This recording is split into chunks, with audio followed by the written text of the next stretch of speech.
E voltando, minha internet caiu. Acho que agora eu mudei aqui, mudei a operadora, acho que agora vai funcionar, hein? Vamos esperar que todo mundo retorne. Ana Paula voltou, obrigado Ana Paula por retornar. Perseverou. Vamos ver se a Rosália e o Marinho voltam também. A gente estava aqui em Efésios capítulo 2, versículo 8. A unção foi forte. E aí, nem a internet aguentou. Efésios 2:8. Muitas oposições se levantam, né? Mas a gente prevalece. Vamos seguindo aqui, então, na nossa transmissão, reforçando aqui que todas essas lives elas estão no canal do YouTube. Se você perdeu alguma, às vezes você está estudando um livro da Bíblia naquele momento que não é o livro que eu estou falando na live. Você pode voltar lá. Aí, Rosália está de volta. Você pode voltar lá no meu YouTube e assistir o livro da Bíblia que você gosta, que você está estudando no momento, que você quer fazer uma consulta para entender melhor o contexto. Estava falando de Efésios 2:8, e aí, sobre o pronome demonstrativo, isto. Pela graça sois salvos por meio da fé, e isto não vem de vós. Aí eu estava falando sobre as divergências de pensamento aí, a respeito do calvinismo, né, e da visão arminiana, que defendem coisas diferentes sobre a salvação, né? E as pessoas às vezes perguntam o nosso posicionamento, como eu disse, respeito e ouço, aprendo de Deus com várias pessoas, mas eu tenho um posicionamento, tá? Existe um grupo que vai dizer o seguinte, que a salvação ela é totalmente provocada por uma determinação de Deus, certo? Totalmente provocada por uma determinação de Deus. Então, essas pessoas elas costumam defender o seguinte: nós somos salvos pela graça, através da fé, mas nem a fé que eu tenho eu pude ter sozinho. Eu só tive fé porque Deus derramou fé no meu coração e eu pude crer. Essa é uma linha perigosa, tá? Porque faz crer que Deus determina quem vai crer e quem não vai crer. É o que eu chamo de pré-determinismo e não predestinação, né? Como se Deus determinasse antecipadamente no nascimento da pessoa quem ia ser salvo e quem não vai ser salvo. Porque para alguns é como se Deus endurecesse o coração, essa pessoa não vai ser capaz de crer, essa pessoa não vai poder ser salva. E para outros, né, aqueles que creem é porque Deus determinou assim que eles podem crer. Então eu acho uma linha muito perigosa e conflita com verdades universais da Bíblia, como João 3,16, que Deus amou o mundo de tal maneira, e isso que é o amor, né? Que todo aquele que nele crê, ou seja, está envolvido uma escolha pessoal, né? Não podemos dizer que o homem não tem escolha, né? Então eu não creio dessa forma. E aí quem acredita que Deus predetermina quem pode ter fé para ser salvo, às vezes usa esse texto, tá? Parei aqui um tempo em Efésios 2:8 para falar disso. Porque eles vão dizer, olha, pela graça sois salvos por meio da fé, e isto, para essas pessoas, está falando que a fé não vem de vocês, é dom de Deus. Tá? Então aí já há uma confusãozinha. Eu não entendo, e pelas consultas, como eu falei, dos textos originais, esse pronome não se refere à fé, se refere à salvação.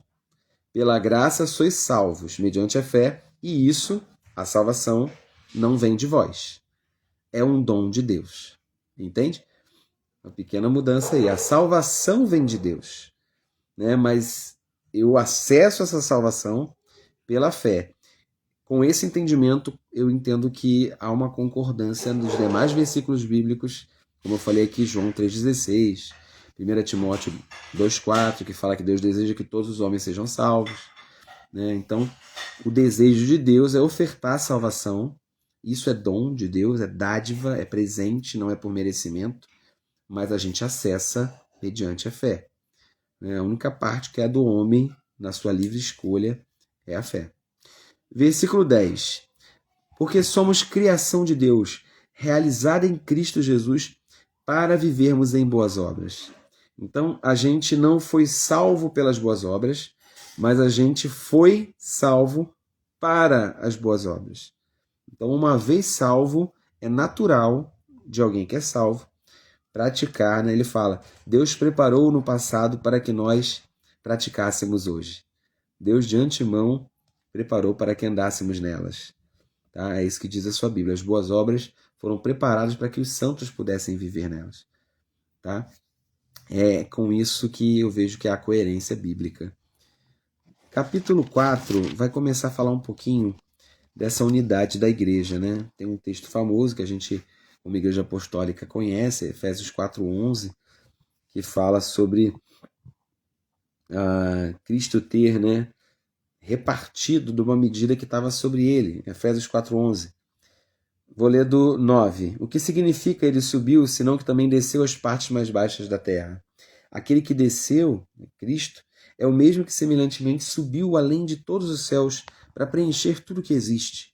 11. Assim, ele designou alguns para apóstolos, outros para profetas, outros para evangelistas, outros para pastores e mestres, com o propósito de aperfeiçoar os santos, para a obra do ministério, para que o corpo de Cristo seja edificado. Ou seja, o corpo de Cristo só vai ser edificado se o corpo de Cristo for tocado pelas unções, né, dos apóstolos, dos profetas, dos evangelistas, pastores e mestres. É uma medida repartida por Cristo. Cristo repartiu de si mesmo. Ele é o supremo apóstolo, o profeta, o evangelista, o pastor, o mestre. Ele repartiu, ninguém recebeu tudo. Nenhum ministro de Cristo recebeu tudo. Cada um recebeu uma parte. Cristo repartiu de si mesmo e deu aos homens, e deu para a igreja essas pessoas, para que nós fôssemos abençoados pelas unções dessas pessoas, para que a gente alcançasse a maturidade. Existe uma corrente de pessoas que acredita que os 5 dons ministeriais foram para esse começo da igreja. E também existe um grupo de pessoas que acreditam que o falar em línguas foi para o início da igreja. Também existe um grupo de pessoas que acredita que cura e milagre foi para esse tempo da igreja. Acredita que tudo acabou, tudo foi para esse começo. Só que eu não encontro texto bíblico que diga que vai acabar, que isso aqui era para aquele tempo. Porque ele dá o prazo, né? Qual é o prazo para que cessem os apóstolos, para que vá acabar os profetas, os evangelistas, os pastores, os mestres? Versículo 13. Até que todos alcancemos a unidade da fé e do conhecimento do Filho de Deus e cheguemos à maturidade, atingindo a medida da estatura da plenitude de Cristo. Então, o prazo para quando vai acabar isso é quando a gente alcançar a unidade da fé, o conhecimento do Filho de Deus. A gente já chegou na unidade da fé? A gente já chegou no conhecimento do Filho de Deus? A gente já chegou a perfeita varonilidade, a estatura de varão perfeito?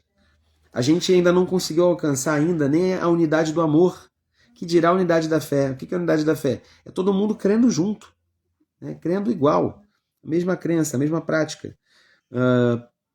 Então temos uma caminhada aí pela frente. Algumas Bíblias, quando a minha versão King James fala assim, Efésios 4:13, para quem está chegando agora, fala sobre atingir a medida da estatura da plenitude de Cristo. Estatura da plenitude de Cristo. Outras versões mais antigas falam assim, a perfeita varonilidade, ou a estatura de varão perfeito. Então, vamos traduzir isso aí para o português do século XXI, né? Varão perfeito é homem maduro, tá? Plenitude de Cristo é a idade de Jesus como varão, moço perfeito. A maioridade, na época de Jesus, no seu contexto histórico, era 30 anos de idade. O que ele está dizendo é o seguinte, olha, Jesus quando nasceu, como ele não tinha pecado, quando ele tinha 2 anos de idade, ele tinha 2 anos de maturidade espiritual. Quando ele tinha 12 anos de idade, ele tinha 12 anos de maturidade espiritual. Quando Jesus atinge os 30 anos, você vê que ele não faz nenhum milagre antes dos 30, ele não faz discípulos, ele, né, tem muito pouco relato do que Jesus fez antes dos 30. Mas quando ele atinge a maioridade, ele tem 30 anos de maturidade espiritual. Então, ele está dizendo o seguinte, nós vamos trabalhar, os ministros de Cristo vão trabalhar para que todos alcancemos a estatura de Jesus aos 30 anos. É isso que ele está falando. A estatura de um homem perfeito, de um homem maduro. Então, daí você vê que falta muito para a igreja alcançar essa maioridade. Até porque nós estamos sendo preparados para o casamento, as bodas do Cordeiro, quando Cristo vai casar com a sua igreja. E Cristo não vai casar com uma igreja infantil. A igreja precisa atingir a idade dele, né? A maioridade, a maturidade. É para isso que a gente vai trabalhar. Versículo 14. O objetivo é que não sejamos mais crianças, levados de um lado para o outro. Então, característica de uma criança, ela é levada de um lado para o outro pelas ondas teológicas, jogados para cá e para lá por todo vento de doutrina e pela malícia de certas pessoas que induzem os incautos, os sem conhecimento ao erro. Versículo 15. Longe disso, seguindo a verdade em amor, cresçamos em tudo naquele que é a cabeça, Cristo. Dele, todo o corpo, ajustado e unido pelo auxílio de todas as juntas, cresce e edifica-se a si mesmo em amor, na medida em que cada parte realiza sua função. Então, cada um realizando sua função, sendo capacitado pelos ministros, apóstolos, profetas, evangelistas, pastores, mestres, mas não os ministros fazendo tudo, mas eles ensinando a igreja a fazer. Essa igreja gloriosa, ela vai chegar à maioridade e ela vai ser a esposa de Cristo, né? Vai ser entregue ao casamento. Capítulo 4 ainda, versículo 22, para você ver como ele fala sobre, uma vez convertido, você atingir a maioridade, você praticar boas obras. Ele vai falar de uma nova maneira de viver, uma nova vida. Versículo 17. Sendo assim, Efésios 4, 17, vai comigo. Eu quero que você pense muito sobre as mudanças que tem que acontecer na sua vida uma vez que você recebeu a Cristo. Alguma coisa nova precisa acontecer. Sendo assim, eu vos afirmo, e no Senhor insisto, para que não mais vivais como gentios, que vivem na inutilidade dos seus pensamentos. Então você era um gentio também, você era um estrangeiro, né? Você não conhecia as alianças de Deus. Então não viva mais na inutilidade do seu pensamento. Versículo 18. Eles estão com o entendimento mergulhado nas trevas, separados da vida de Deus, por causa da ignorância em que vivem, devido ao embrutecimento do seu coração. Havendo perdido toda a sensibilidade, eles se entregaram ao estilo de vida depravado, cometendo com avidez toda espécie de impureza. Entretanto, não foi isso que vós aprendestes de Cristo. Se é que de fato ouvistes e nele fostes discipulados, conforme a verdade que está em Jesus. Então, em Jesus você foi discipulado. Olha aí, falando de discipulado, né? Daqui a pouco eu mostro o livro de novo. Essa semana, parêntese, eu fiz o lançamento do livro no formato digital, tá? Eu tenho divulgado livros para vender na Amazon e eu consegui colocar o meu livro no formato digital ali, 90 páginas, para você ler no seu celular, sobre discipulado.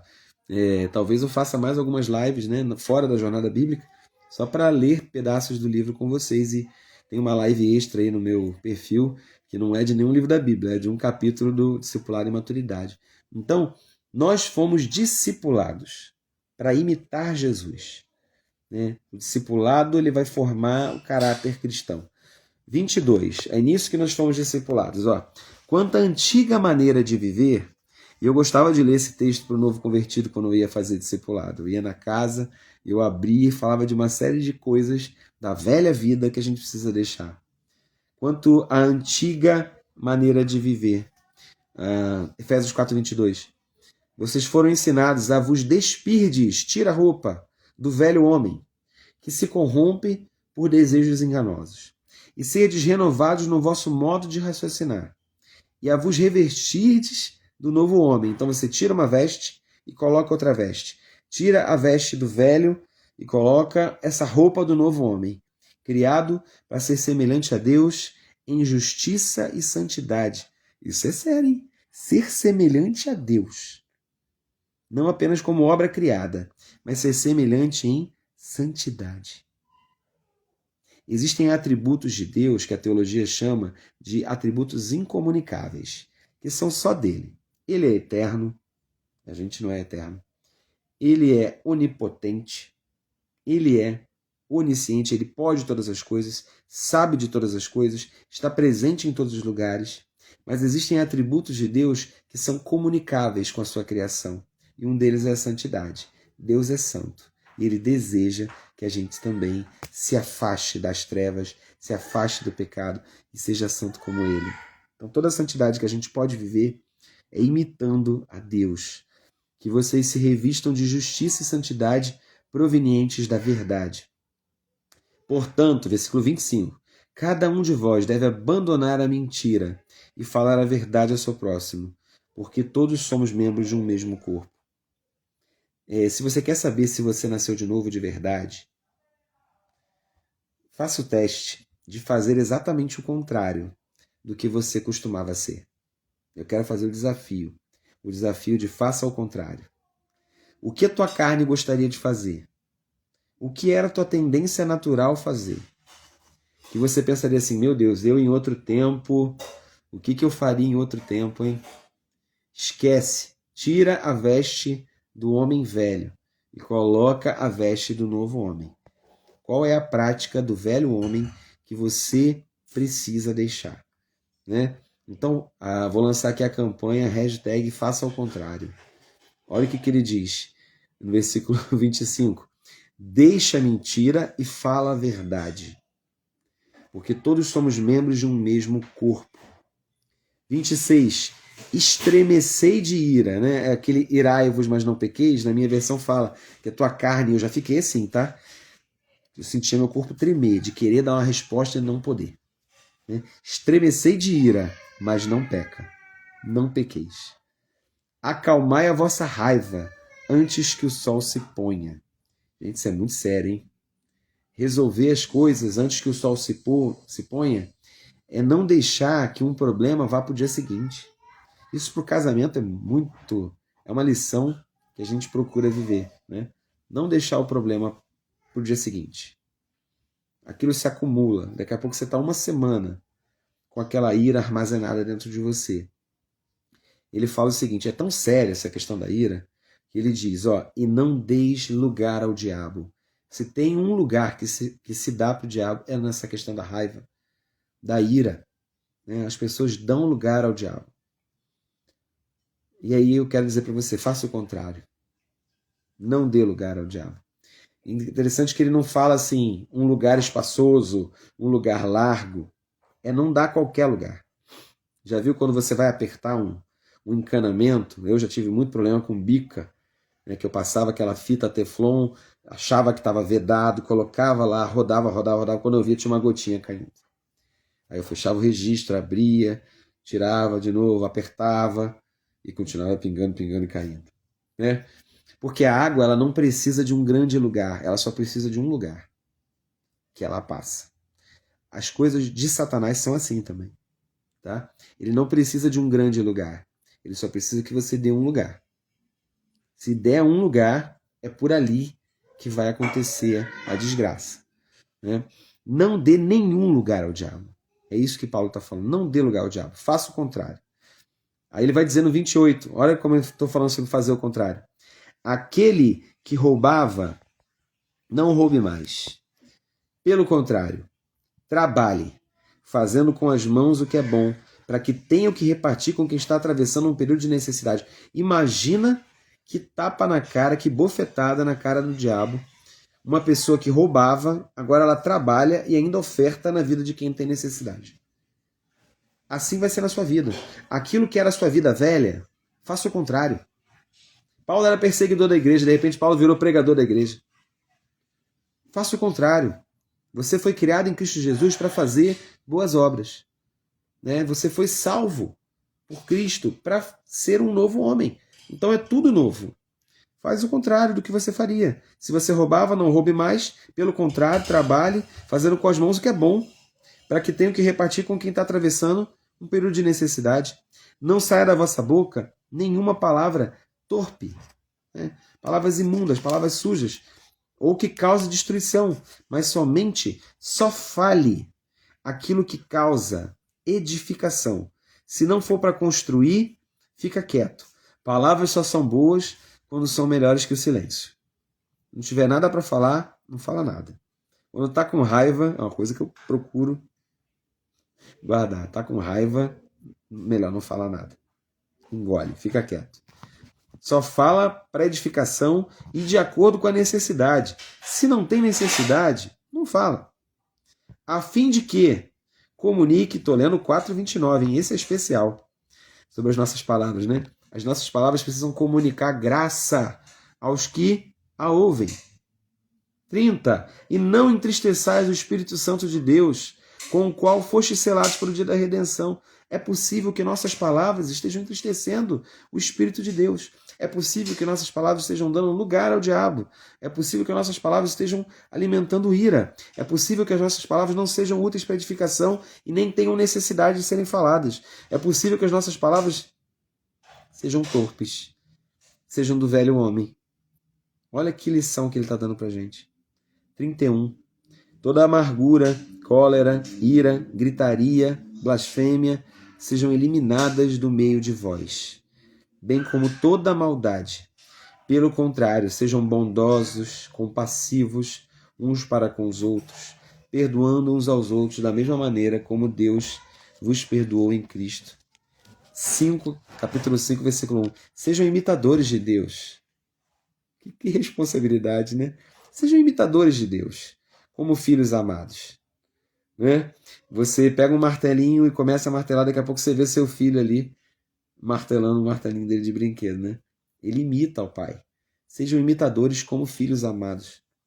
Andai como Cristo, que também nos amou e se entregou por nós a Deus como oferta e sacrifício com aroma suave. Entre vós não deve haver nem sequer menção. Cuidado com as piadinhas. Nem menção de imoralidade sexual. Não relativiza, não acha engraçado, não. Como também nenhuma espécie de impureza e de cobiça, porque essas atitudes não são adequadas aos santos. Efésios 5:4. Não haja obscenidades, nem conversas tolas, nem gracejos imorais que são inconvenientes, mas ao invés disso portai-vos com ação de graça. Porquanto, vocês podem estar bem certos disso. Como é que tem gente que ainda fala que a salvação não se perde, né? Você foi criado para as boas obras. Você tem que tirar o velho homem e se vestir do novo homem. E se você não produzir isso, Efésios 5:5. Estejam certos disso. Nenhum imoral, ou impuro, ou ganancioso, que é um idólatra, né? Quem ama o dinheiro é idólatra. Adora um ídolo. Nenhum desses tem herança no reino de Cristo e de Deus. Ninguém vos engane com palavras destituídas de sabedoria, porque é justamente devido a esse comportamento. Eu não estou falando do imoral que é fora da igreja, não. Nem do imoral e do impuro e do ganancioso de fora da igreja, não. Eu estou falando para uma igreja. Ele fala, olha, ninguém vos engane, porque é devido a esse comportamento que a ira de Deus vem sobre os filhos da desobediência. Então a ira de Deus também vem sobre aqueles que uma vez declararam que iriam obedecer os mandamentos, né? Portanto, não sejais participantes com eles, porque se vocês participam com eles, vocês não vão ser poupados da ira de Deus. É muito claro, sabe? Eu não sei o que a galera inventa, mas é muito claro a doutrina bíblica sobre isso. Versículo 8. No passado, vocês eram trevas, mas agora vocês são luz no Senhor. Assim, andai como filhos da luz, porquanto o fruto da luz consiste em toda bondade, justiça, verdade. Efésios 5:10. Aprendei a discernir o que é agradável ao Senhor. Não vos associeis às obras infrutíferas das trevas. Pelo contrário, condenai-as. Por quê? É vergonhoso até mesmo mencionar as coisas que eles fazem às escondidas. É assim que realmente a gente deve se comportar em relação ao que os filhos das trevas fazem. O que eles fazem, até mencionar, é vergonhoso. Eu tenho vergonha até de falar o que é. Mas todas essas atitudes, sendo condenadas, manifestam-se pela luz, pois absolutamente tudo se torna visível diante da luz.